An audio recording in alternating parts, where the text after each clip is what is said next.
Bismillahirrahmanirrahim. Assalamualaikum warahmatullahi wabarakatuh.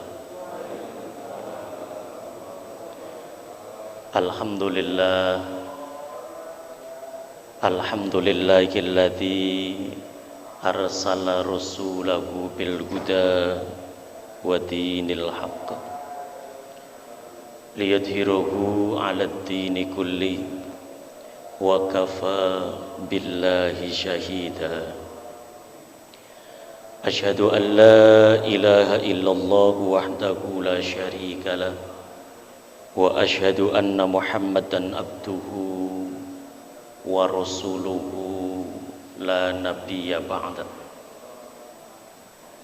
Allahumma salli wa sallim wa barik ala sayyidina Muhammad wa ala alihi wa sahbihi ajma'in, amma ba'du.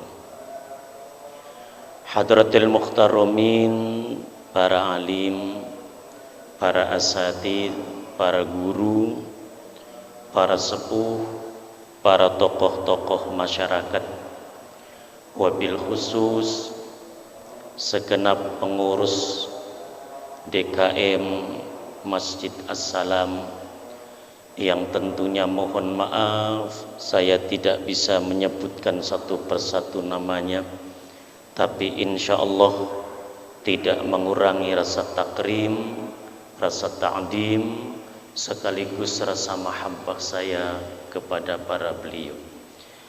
Bapak-bapak, ibu-ibu, para jamaah sekalian yang mudah-mudahan dirahmati oleh Allah Subhanahu wa ta'ala.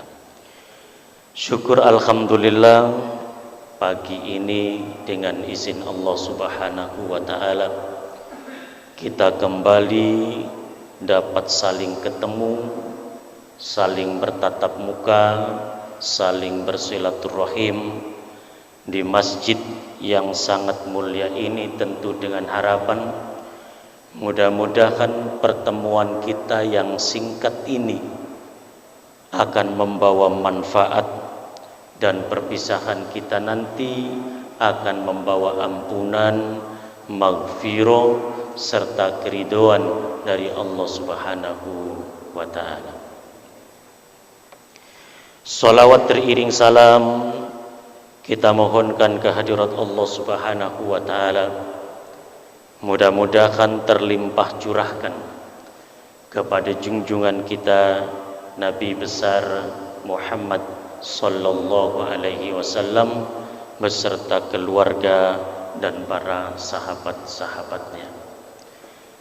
Bapak-bapak, ibu-ibu, jamaah sekalian yang dirahmati oleh Allah Subhanahu wa ta'ala, kita juga bermunajat kehadirat Allah Subhanahu wa ta'ala. Mudah-mudahan kita semua mendapatkan syafaat dari Nabi kita Muhammad sallallahu alaihi wasallam. Harapan besar dan cita-cita untuk mendapatkan syafaat inilah yang kemudian mendorong saya tidak bosan-bosannya mengajak kepada para jamaah sekalian, mari sama-sama kita basahi lisan kita pagi ini untuk menyampaikan solawat dan salam kepada Nabi kita Muhammad sallallahu alaihi wasallam. Salatullah salamullah ala Taha Rasulillah. Salatullah salamullah ala Yasin Habibillah. Salatullah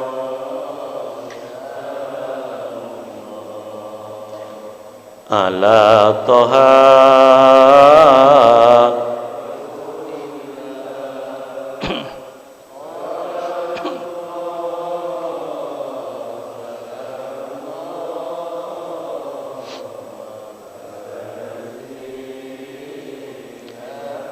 tawassalna bi bismillah wa bil hadi rasulillah wa kulli mujahidin lillah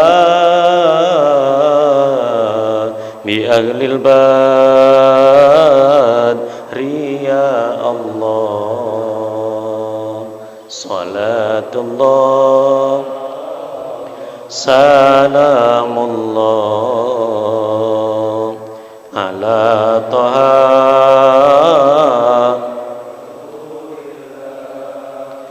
salatullah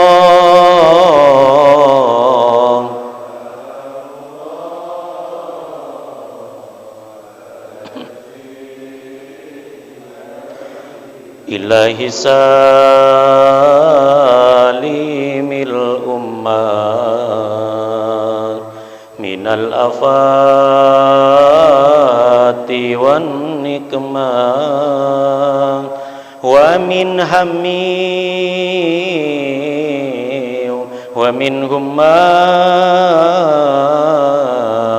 bi ahlil badri ya Allah.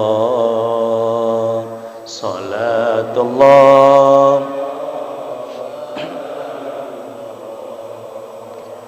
ala taha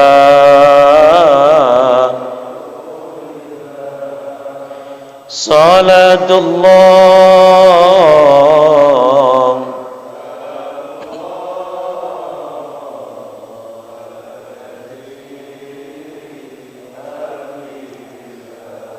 ala yasin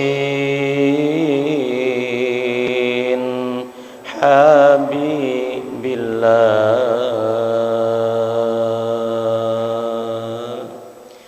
Demikianlah salawat dan salam kita, mudah-mudahan Allah sampaikan kepada Nabi kita Muhammad sallallahu alaihi wasallam.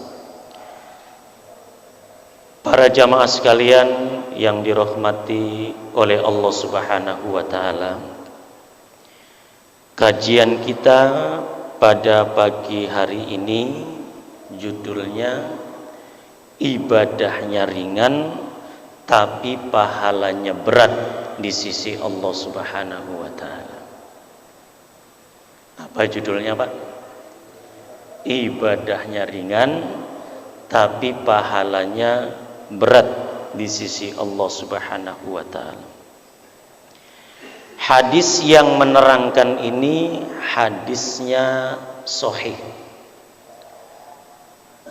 Artinya hadis ini dapat dipertanggungjawabkan di hadapan Allah Subhanahu wa taala bahwa hadis ini berasal dari Rasulullah sallallahu alaihi wasallam. Sebelum menyampaikan hadis ini, sahabat Anas bin Malik bercerita. Yang bercerita sahabat Rasulullah sallallahu alaihi wasallam yang bernama Anas bin Malik. Kata Anas bin Malik, ja'a salah satun rohbin ila buyuti azwajin nabi. Kata sahabat Anas bin Malik, telah datang 3 orang sahabat ke rumah-rumah istri-istri Nabi Muhammad sallallahu alaihi wasallam. Yang datang ke istri-istri Nabi Muhammad sallallahu alaihi wasallam berapa orang, Pak? 3 orang. Untuk apa sahabat-sahabat ini datang ke rumah-rumah istri-istrinya Nabi Muhammad sallallahu alaihi wasallam? Ternyata Anas bin Malik menjelaskan, sahabat-sahabat ini datang ke rumah-rumah istri-istrinya Nabi Muhammad untuk mengetahui bagaimana ibadahnya Nabi kita Muhammad sallallahu alaihi wasallam.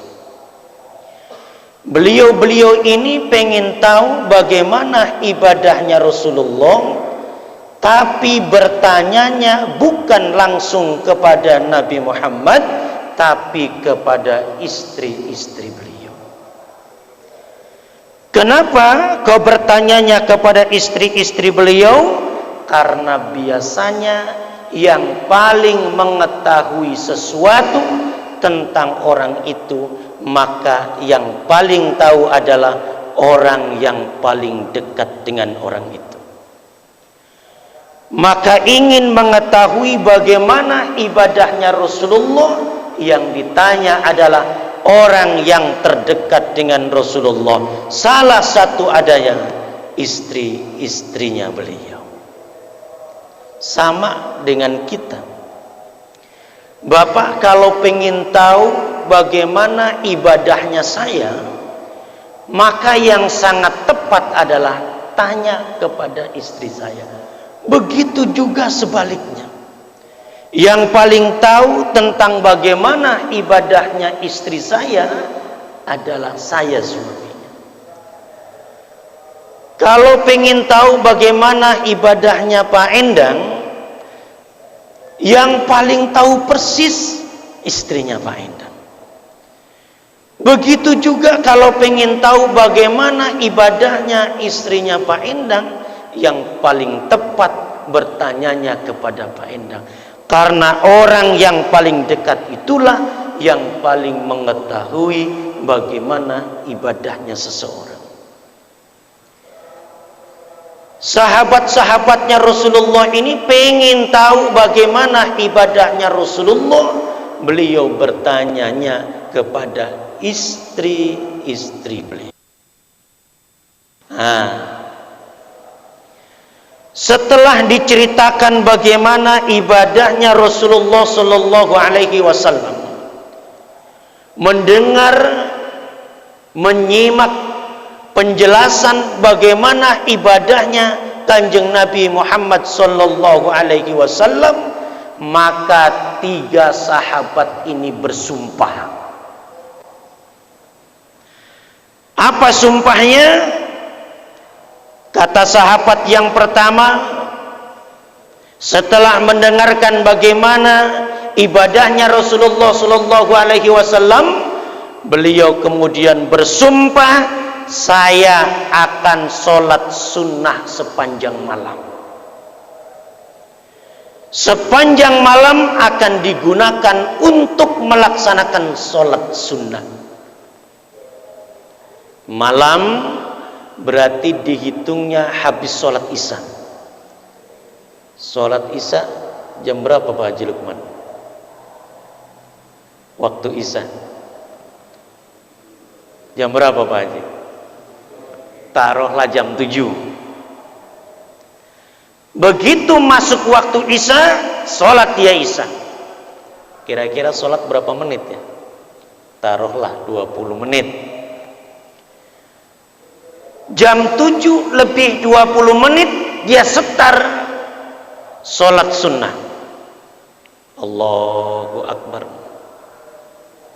Assalamualaikum warahmatullahi, assalamualaikum warahmatullahi, sampai datangnya waktu subuh. Taruhlah jam 4 waktu subuh. Begitu jam 4 selesai dia melaksanakan sholat sunnah. Berarti dari jam 7 sampai dengan jam 4 istirahatnya hanya kalau kepingin pipis kemudian batal, kemudian berwudu kembali, aktif dia kembali melaksanakan sholat. Dari jam 7 sampai dengan jam 4 dia bersumpah untuk melaksanakan sholat sunnah sepanjang malam. Kalau dari jam 7 berarti berapa jam Pak?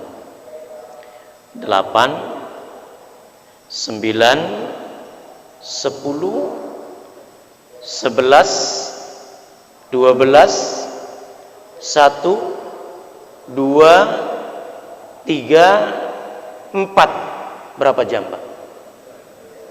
9 jam. Sahabatnya Nabi ini bersumpah akan melaksanakan sholat malam kurang lebih 9 jam sepanjang malam.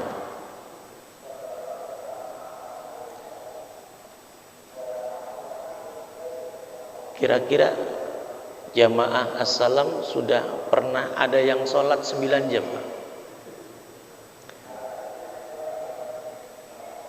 2 rakaat salam, 2 rakaat salam, 2 rakaat salam. Udah pernah, Pak? Dari jam 7 sampai jam 4. 2 rakaat salam, 2 rakaat salam. Ustadz udah nyoba?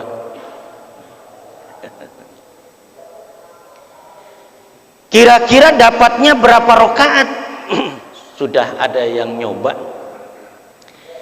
Kalau bacaannya cepat, surah-surah yang dibaca pendek, Bismillahirrahmanirrahim, Alhamdulillahirabbil alamin, arrahmanirrahim, maliki yaumiddin. Bacaannya Qul huwallahu ahad, Allahus samad. Kurang lebih beliau cerita 250 rakaat. 9 jam 250 rakaat. Kira-kira kuat nggak, Pak? 23 rakaat aja nganyang, nawar. Itu juga setahun cuman sebulan, waktu Ramadan saja. Ini 200. Dia bersumpah sepanjang malam dia akan melaksanakan sholat sunnah sepanjang masa setelah mendengarkan bagaimana ibadahnya Rasulullah Sallallahu Alaihi Wasallam. Pak, jujur jawabnya, kalau sholat malam sepanjang malam itu bagus apa enggak?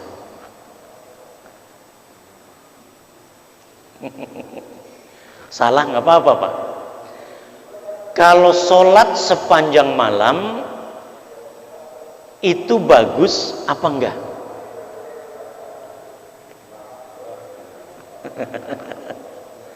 Ini sahabat yang pertama bersumpah bakal sholat malam sepanjang masa. Sahabat yang kedua kemudian bersumpah juga setelah diceritakan oleh istrinya Rasulullah Sallallahu Alaihi Wasallam bagaimana ibadahnya Rasulullah Sallallahu Alaihi Wasallam, beliau kemudian bersumpah akan puasa sunnah setiap hari, kecuali hari tasyrik, Idain, Idul Fitri, Idul Adha. Selain dari hari-hari yang diharamkan untuk puasa, sahabat ini bersumpah, saya akan melaksanakan puasa sunnah setiap hari. Puasa sunnah ada yang sehari puasa, sehari enggak. Puasanya Nabi Daud. Ada yang pilih lebih ringan, puasa Senin, puasa Kamis, dan puasa-puasa sunnah yang lainnya. Sahabat ini bersumpah, saya akan puasa setiap hari. Sekarang saya tanya lagi sama ibu. Gantian sama ibu-ibu. Bu, kalau puasa sunnah setiap hari itu bagus apa enggak? Enggak kompak.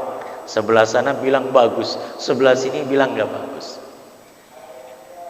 Ini sahabat yang kedua bersumpah dia pengen melaksanakan puasa setiap hari.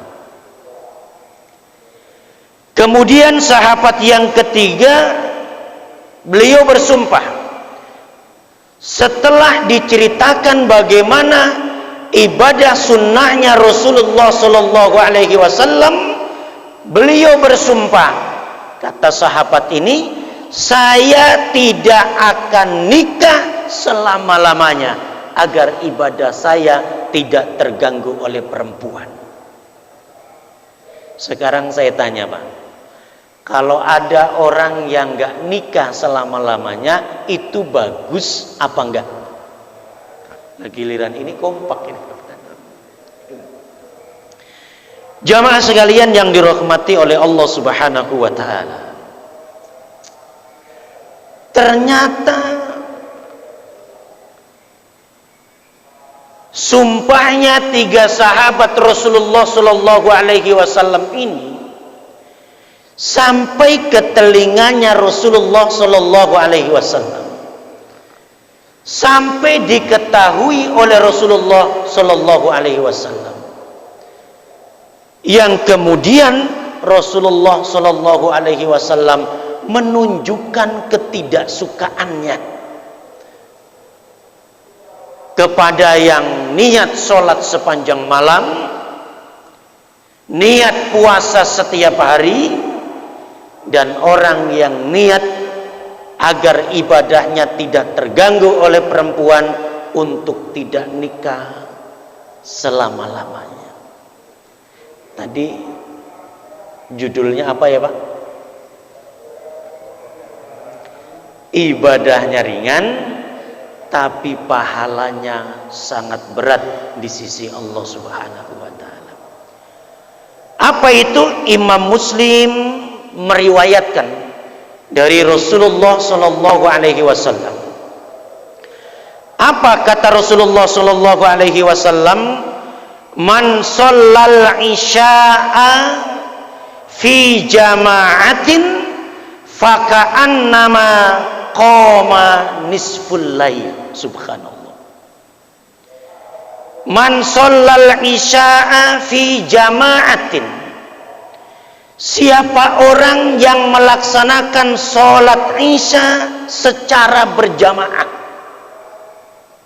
syaratnya berjamaah, faka'annama qama nisful lail, kata Rasulullah Sallallahu Alaihi Wasallam, maka dia sama seperti manusia yang melakukan sholat setengah malam. Subhanallah. Orang yang sholat isya syaratnya berjamaah, jamaahnya di masjid. Kalau di kampung di musola, surau, langgar. Orang yang melakukan sholat isya, sholatnya dikerjakan berjamaah di masjid, kata Rasulullah Sallallahu Alaihi Wasallam, orang ini sama seperti melakukan sholat sunnah setengah malam. Berarti orang yang sholat isya berjamaah tadi malam itu, sholatnya di masjid, berjamaah di masjid, itu seperti mengerjakan sholat 4,5 jam. Kan tadi sepanjang malam 9 jam, 4,5 jam. Kalau tadi sepanjang malam kurang lebih 250 rakaat, maka orang yang sholat isya dikerjakan secara berjamaah, orang ini seperti orang yang melakukan sholat sunnah 125 rakaat. Subhanallah. Ibadahnya ringan, pahalanya berat di sisi Allah Subhanahu wa taala. Kenapa mesti di masjid? Kenapa mesti berjamaah? Nah, itu. Berjamaah itu di samping pahalanya lebih besar di sisi Allah Subhanahu wa taala, juga banyak hal-hal lain yang bisa dilakukan sebagai ibadah sunnah. Dari berangkatnya, subhanallah, sudah bernilai ibadah di sisi Allah Subhanahu wa taala. Begitu masuk ke masjid, langkahkan kaki kanan. Tadi masuknya kaki kanan apa kaki kiri, Pak? Benar. Nilainya ibadah lagi. Masuk ke pintu masjidnya, baca doa, ibadah lagi. Begitu nyampe sholat tahiyatul masjid, ibadah lagi. Setelah masuk waktu sholat qobliyah, ibadah lagi. Selesai kemudian sholat ba'diyah, ibadah lagi. Ibadah terus. Di samping pahalanya amat sangat besar di sisi Allah, juga dilengkapi dengan ibadah-ibadah sunnah. Itulah kenapa kemudian hendaknya kita melaksanakan sholat secara berjamaah dan tempatnya di masjid. Apalagi jamaah sekalian yang dirahmati oleh Allah, ada orang-orang yang mendapatkan doa dari para malaikat. Gak tanggung-tanggung tuh, dapat doa dari malaikat, dapat doa dari orang soleh saja, dapat doa dari orang alim saja, udah luar biasa. Ini dapat doa dari malaikat, amat sangat utama sekali. Orang yang berjamaah itu akan mendapatkan doa dari para malaikat. Siapa itu? Orang yang sholatnya di saf terdepan. Jadi tadi yang sholatnya di saf terdepan itu tadi mendapatkan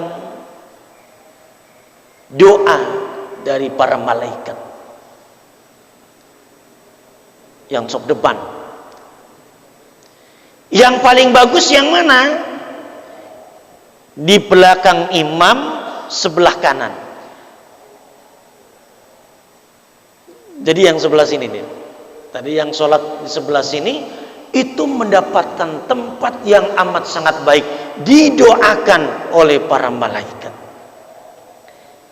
Banyak orang-orang yang mendapatkan doa dari para malaikat. Salah satunya itu orang yang sholat di shaf awal, dan yang paling hebat itu yang sebelah kanan. Yang sebelah kanan berarti yang sebelah sini nih. Kalau saya menghadap ini, ada di sebelah kiri. Makanya usahakan berjamaah, usahakan berada di shaf yang terdepan.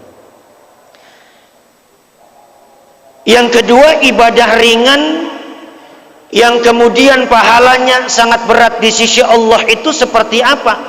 Kata Rasulullah sallallahu alaihi wasallam, "Wa man shallas subha fi jama'atin faka'annama shallal laila kullah." Subhanallah. Siapa orang yang melaksanakan, mengerjakan sholat subuh berjamaah, barusan tadi itu syaratnya berjamaah lagi. Siapa saja yang melakukan sholat subuh berjamaah, maka kata Rasulullah sallallahu alaihi wasallam, dia sama seperti manusia yang melakukan sholat sunnah sepanjang malam. Orang yang sholat subuhnya berjamaah di masjid, itu seperti sholat sunnah 9 jam. Kalau tadi ada yang melakukan kurang lebih 250 rakaat, maka orang yang sholat subuh secara berjamaah di masjid dapat pahala seperti sholat 250 rakaat. Subhanallah. Itulah jamaah sekalian yang dirahmati oleh Allah, salah satu dari ibadah yang ringan di sisi Allah Subhanahu wa taala, tapi pahalanya amat sangat berat di sisi Allah Subhanahu wa taala. Maaf Bapak, saya bukan bermaksud membandingkan. Kalau sholat isya pahalanya seperti melakukan sholat sunnah setengah malam. Tapi kalau subuh itu seperti melakukan sholat sunnah sepanjang malam. Maaf, bukan bermaksud membandingkan. Kira-kira dahsyatan mana tuh pahalanya? Hebatan mana tuh pahalanya? Jujur Pak, kenapa kok pahalanya bagusan, hebatan, dahsyatan subuh? Kenapa? Iya. Kenapa lagi Pak? Nggak apa-apa kalau mau ngomong maskernya dibuka biar jelas. Kira-kira kenapa? Maaf, bukan bermaksud membandingkan. Subuh seperti sholat sunnah 250 rakaat, tapi isya yang 4 rakaat 125 rakaat. Kenapa kok dahsyatan subuh? Allah Subhanahu wa taala menjelaskan di dalam surah Al-Isra ayat 78. Apa kata beliau? Apa kata Allah Subhanahu wa taala? Kana masyhudah. Salat subuh pahalanya lebih besar dari salat isya. Kenapa? Karena salat subuh disaksikan oleh malaikat. Tadi itu kita salat subuh disaksikan oleh malaikat. Kenapa kok derajatnya amat sangat tinggi? Karena malaikat yang tugas di dunia ini shiftnya, kalau gantian tugas dikerja apa namanya Pak? Shift ya. Yang satu datang, yang satu pulang. Datangnya malaikat yang bakal bertugas dan pulangnya malaikat yang telah bertugas itu di waktu subuh. Oleh karena itu ketika malaikat datang ke Allah laporan, kemudian ditanya, waktu kamu selesai mengerjakan tugasmu, apa yang kamu lihat? Yang aku lihat Pak Haji Amin lagi sholat. Waktu kamu datang, waktu kamu mau tugas, apa yang kamu lihat? Aku melihat Pak Haji Amin lagi sholat. Kenapa? Datang subuh dia lagi sholat, pulang dia setelah mengerjakan tugas dari Allah di waktu subuh dia lagi sholat. Oleh karena itu pantas kalau sholat subuh itu lebih dahsyat dari sholat isya. Kita bermunajat ke hadirat Allah. Mudah-mudahan Allah berikan kekuatan kepada kita untuk mengerjakan sholat secara berjamaah. Kita jaga sholat kita untuk berjamaah di masjid yang kita cintai ini. Mudah-mudahan dengan ini Allah akan ridho kepada kita, kita pun ridho dengan Allah Subhanahu wa taala. Yang baik datangnya dari Allah, yang salah datangnya dari pribadi saya. Mohon dibukakan pintu maaf yang seluas-luasnya. Wallahul muwaffiq ila aqwamit thoriq. Assalamualaikum warahmatullahi wabarakatuh.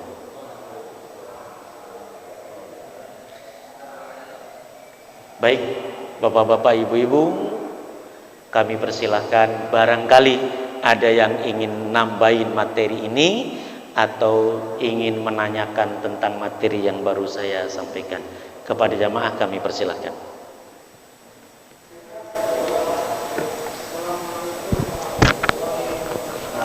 Waalaikumsalam warahmatullahi wabarakatuh.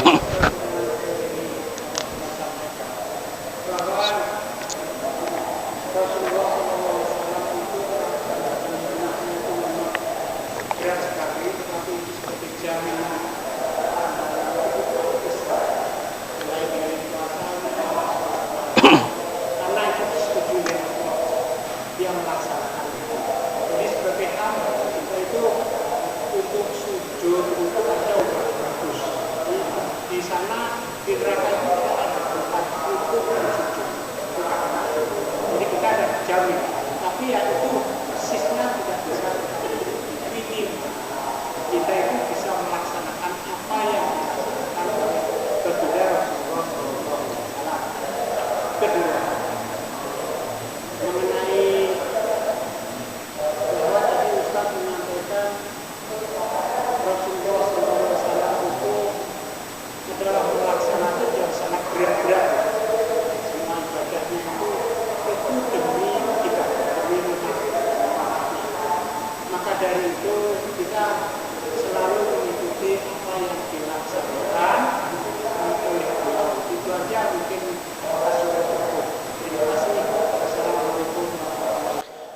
Waalaikumsalam warahmatullahi wabarakatuh.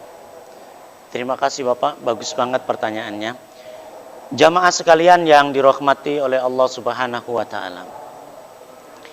Salah satu sifat Nabi kita Muhammad sallallahu alaihi wasallam adalah azizun alaihima anittum.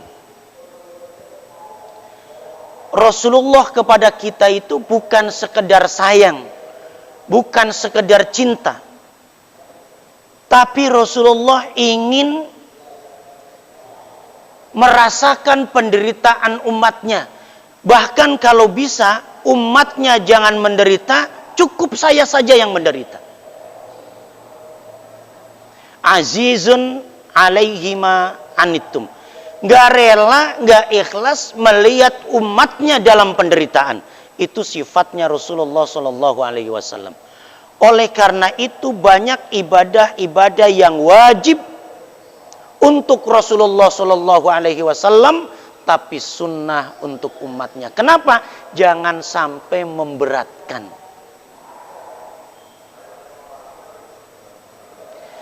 Apa kemudian kita cukup, Rasulullah sudah nanggung kita, Rasulullah sudah mau menderita, kita enggak?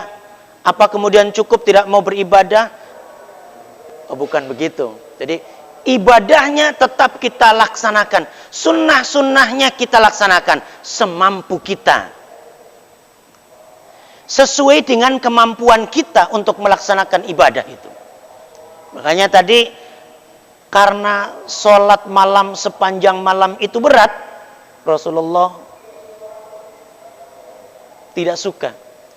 Puasa setiap hari itu berat, Rasulullah tidak menyukai. Rasulullah tahu persis bagaimana kekuatan kita. Oleh karena itu, ibadah-ibadah yang berat dilaksanakan oleh Rasulullah Sallallahu Alaihi Wasallam, tapi kepada umatnya disunnahkan.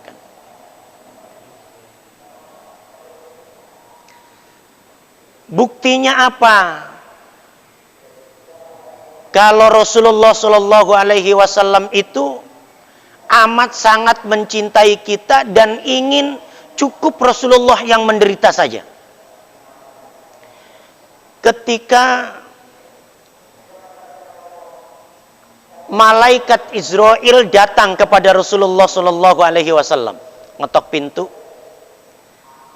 Kemudian Rasulullah bertanya kepada anaknya, putrinya, ya Fatimah, siapa yang ketok pintu? Karena dibuka tidak ada. Kata Fatimah, tidak tahu ya Rasul. Bahkan orangnya juga ketika saya lihat, saya tidak mengenalinya. Sebenarnya Rasulullah tahu kalau itu adalah malaikat Israel. Setelah malaikat Israel kemudian datang kepada Rasulullah Sallallahu Alaihi Wasallam, menyatakan bahwa sudah waktunya Israel untuk melaksanakan tugasnya mencabut nyawa Rasulullah. Apa kata Rasulullah? Tunggu saja, tunggu dulu ya Israel. Apa Rasulullah kemudian takut menghadapi sakaratul maut? Enggak. Ketika disuruh tunggu dulu, apa yang ditanyakan oleh Rasulullah? Jibril, tolong tanyakan ke Allah Subhanahu wa taala, setelah saya meninggal dunia itu bagaimana keadaan umatku? Disampaikanlah ke Allah, ya Allah, kekasihmu Muhammad akan dicabut ruhnya, tapi ingin bertanya terlebih dahulu, ketika Rasulullah kemudian wafat, bagaimana keadaan umatnya? Kata Allah, Jibril, sampaikan kepada kekasihku Muhammad, kalau kemudian Muhammad wafat, kekasihku wafat, umatku bakal baik-baik saja. Selamat dia dunia akhirat. Syaratnya berpegang teguh kepada Quran dan Sunnah. Maka setelah mendapatkan penjelasan ini, Rasulullah bersabda, ini yang disebut asbabul wurud, sebab-sebab turunnya hadis. Kalau Quran namanya asbabun nuzul. Apa kata Rasulullah? Taraktu fikum amroini lan tadillu in tamassaktum bihima kitaballah wa sunnah rasul. Aku tinggalkan kepada kamu dua perkara.